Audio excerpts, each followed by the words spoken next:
안녕하세요. 동국대학교 병원 성형외과 어수락입니다.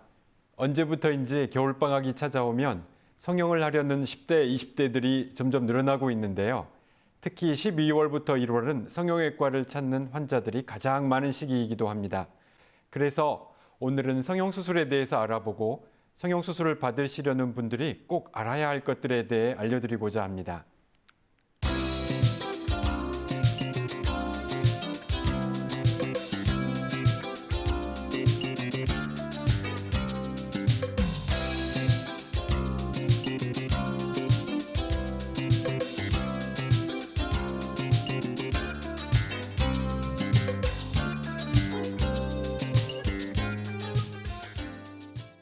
성형수술이란 외과적 방법으로 외모를 바꿔주는 수술 또는 시술들을 통틀어 일컫습니다. 성형수술에는 크게 재건성형과 미용성형 두 분야로 나눌 수가 있는데요. 재건성형은 신체 외부에 발생한 기형이나 기능적 결함들을 복원하여 주는 수술들을 가리키는 것으로서 종양 제거 후에 다시 재건을 한다거나 절단 손상의 재접합술, 선천 기형의 교정, 화상 및 외상 후의 조직 복원술, 수부외과 수술들을 모두 통틀어 일컫습니다. 또한 미용성형이라는 것은 외모 개선의 목적으로 시행하는 다양한 미용성형 수술을 가리키는데요. 눈, 코 성형수술 이외에도 주름살 제거 수술, 유방성형, 지방흡입술, 안면 및 체형 윤곽 수술, 안면 신경마비 교정 수술들을 통틀어 일컫습니다. 이러한 성형수술이 필요한 경우에 우리가 얻을 수 있는 효과를 생각할 수 있는데요. 화상이나 외상, 또 다른 질환 등의 이유로 인해서 없어진 신체 등의 조직들을 다시 재건성형해 주는 효과가 있고요. 외모 때문에 사회생활에 치명적인 불편이 있는 경우에도 이런 성형수술이 필요할 수가 있고, 부정교합이나 안면 비대칭, 시력 문제와 관련된 쌍꺼풀 수술 등의 문제들도 성형수술로 충분히 해결할 수가 있습니다. 미용 성형수술 분야는 성형외과의 이런 많은 분야 중에서 일부분에 속하지만은 과학의 기초를 둔 예술이라고 일컬고 있고, 이 사진에서 보시는 환자분은 구순열과 구개열을 가지셨던 환자분이신데요. 나중에 이런 비변형이 발생되어서 수술로 아름답게 만들어주는 장면을 보여드리고 있습니다. 우리나라에서는 가장 많은 성형수술이 눈수술로 알려져 있습니다. 서양에서는 지방흡입이라든가 다른 수술들이 더 많은 반면 특히 우리 동양인들의 경우에 쌍꺼풀 수술이 가장 많은 비율을 차지하는데요. 술 전에 술 후에 이렇게 변형된 눈 모양으로 인해서 더욱더 자신감을 얻고 또 사회적으로도 더욱 만족스러워하는 것 같습니다.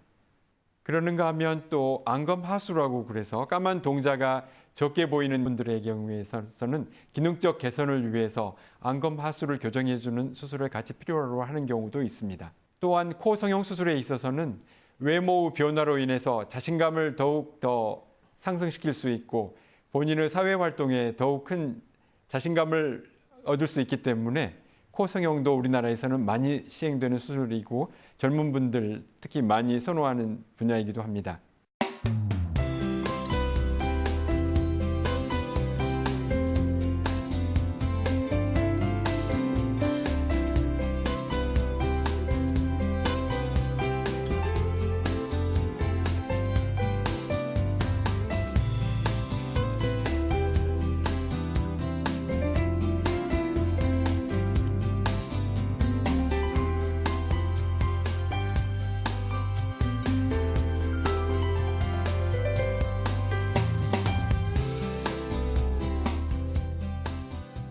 하지만 이러한 성형수술들이 항상 좋은 점만 있는 것은 아닙니다.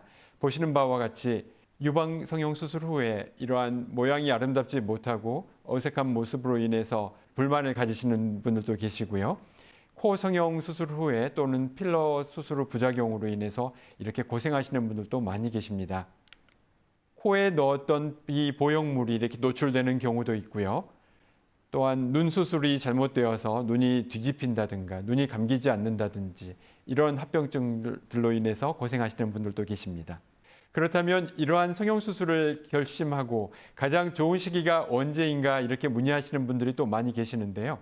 일반적인 속설로는 여름철에 수술을 시행할 경우에 땀이 많이 분비되고 또 피지선후 분비 등이 있어서 오히려 상처 치유에 방해를 한다 그래서 여름을 피하고 오히려 겨울을 선호하시는 분들이 많이 계시는 걸로 알고 있는데요.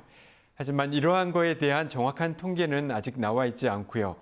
또한 이러한 성형하기에 좋은 계절적 시기가 있는지 이런 거에 대해서는 아직까지는 특별한 결정된 사항은 없는 것으로 알려져 있습니다. 가장 좋은 성형수술 시기라고 한다면은 본인의 몸 상태가 가장 건강하고 또한 충분히 휴식할 수 있는 시기가 정해져 있을 때 성형수술을 결정하는 것이 가장 좋지 않을까 생각됩니다. 또한 연령에 있어서는 요즘에 들어서 10대, 20대의 젊은 분들이 많이 성형외과를 찾고 있는데요. 과연 10대 여러분들에게 수술을 하기에 좋은 것인지 이에 대해서는 아직도 많은 이런 논의가 있는 것 같습니다. 10대나 사춘기 때에는 아직 뼈가 더 성장을 해야 되고 조직들이 더 성장을 해야 되는 시기이기 때문에 이때 성형수술을 시행하게 되면 조직에 치명적인 문제를 초래할 수가 있기 때문에 조금 더 신중을 기해야 되지 않을까 싶습니다. 일반적으로 눈 성형수술은 15세, 6세 이상이 지나는 게 좋을 것 같고 코 성형수술, 특히 비연골 등을 만지는 비골이나 비연골 등을 만지는 수술에 있어서는 19세 이후 또 안면 윤곽 수술 등은 골 성장판이 완전히 닫힌 이후에 시행하는 것이 좋지 않을까 생각합니다. 또한 잦은 미용 성형 수술을 또 문의하시는 분들이 계시고 여러 차례에 거쳐서 미용 성형 수술을 시행하는 분들이 계시는데요. 이러할 때는 반드시 충분히 더 수술에 대해서 고려를 하고 결정을 하시는 것이 좋을 것 같습니다. 실제로 저희가 외래에서 이렇게 성형 상담을 오시는 분들을 뵈보면 친구분들이나 친척분들, 가족분들을 따라왔다가 충동적으로 성형 수술을 결정하고 수술을 시행했다가 부작용을 경험하시고 합병증으로 고생하시는 분들도 많이 뵙는 것 같습니다.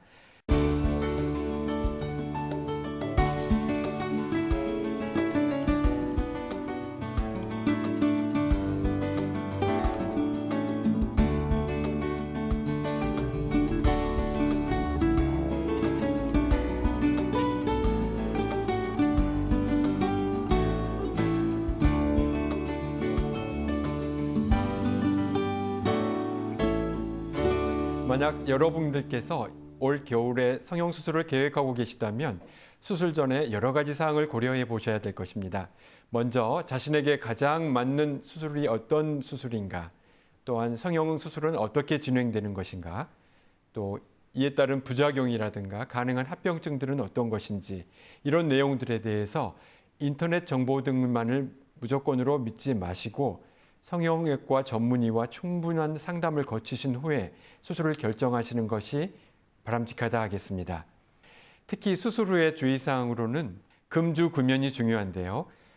특히 알코올의 경우에는 말초혈관을 확장시켜서 술 후 출혈을 조장시킬 수가 있고 흡연의 경우에는 술 후에 말초혈관들을 수축시켜 오히려 상처 치유에 더 지연을 초래할 수 있기 때문에 금주 금연을 꼭 지키시는 게 좋을 것 같고요.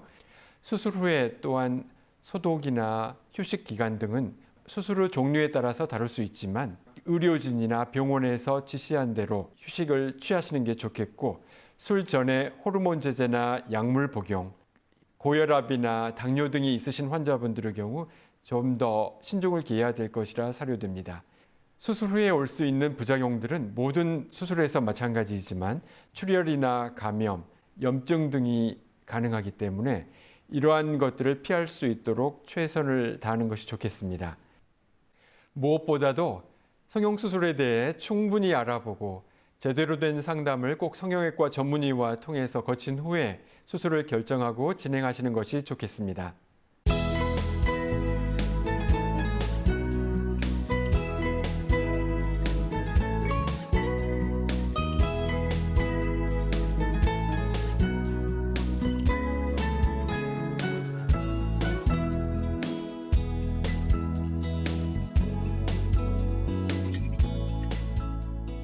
지금까지 올바른 성형수술에 대해 알려드렸습니다.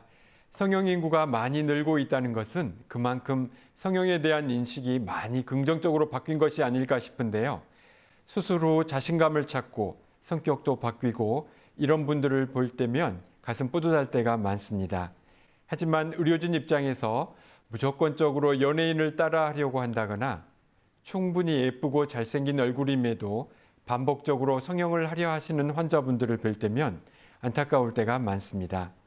무엇보다 자신을 사랑하시는 여러분들이 되시기를 바라며 성형수술을 계획하시기를 바랍니다. 감사합니다.